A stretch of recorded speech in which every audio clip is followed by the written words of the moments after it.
Good morning, welcome to my another blog. সকাল সকাল আজকে চলে গেছিলাম বাজারে দুধ কিনতে।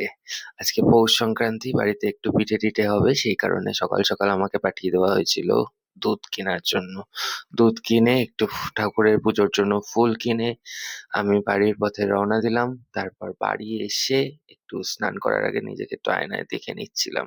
ওদিকে মিশুক বাবু উঠে পিছনে বসে গেছে, ঘুম থেকে উঠেছে সদ্য সদ্য, এখনো ঘুমের রেশ কাটেনি।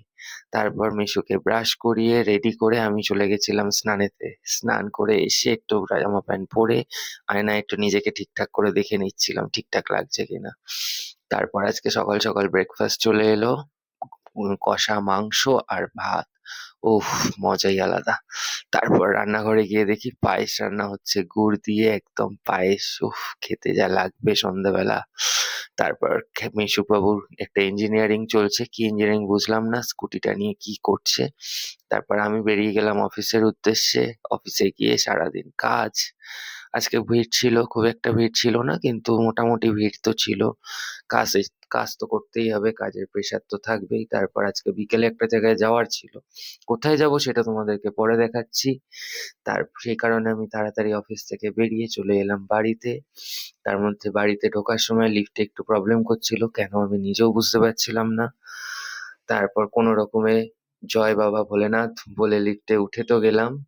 তারপর ঠিকঠাক ভাবে ঘরে পৌঁছেও গেলাম। তারপর রিয়াকে নিয়ে বেরিয়ে পড়লাম কলোনি মোড়ে আমাদের কিছু জিনিস কেনার ছিল। সেই জিনিসগুলো কিনে বাসে উঠে আমরা বেরিয়ে পড়লাম আমাদের গন্তব্যে। গন্তব্যটা কোথায় সেটা কিছুক্ষণের মধ্যেই তোমরা জানতে পারবে। আমাদের আজকের গন্তব্য ছিল বিরাটি গৌরীপুর কালী মন্দির।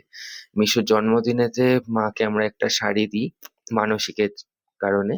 তো সেই শাড়িটাই আজকে দিতে গেছিলাম 27 তারিখ মিশুর জন্মদিনে, যাতে সেটা পরানো হয়। আজকে মাকে দেখতে কি সুন্দর লাগছিল, দেখে খুব ভালো লাগলো। মাকে প্রণাম করে ওখানে বসে একটু পুজো দিয়ে আমরা আবার বাসে উঠে গেছিলাম। বাসেতে রিয়া বসার সিট পাইনি, রিয়ার মুখটা শুধু দেখার মতো ছিল। আমিও বসার সিট পাইনি, দাঁড়িয়ে দাঁড়িয়ে ফিরলাম। ফেরার সময় মিশুর জন্য আবার একটা ওরিও বিস্কুট আর একটা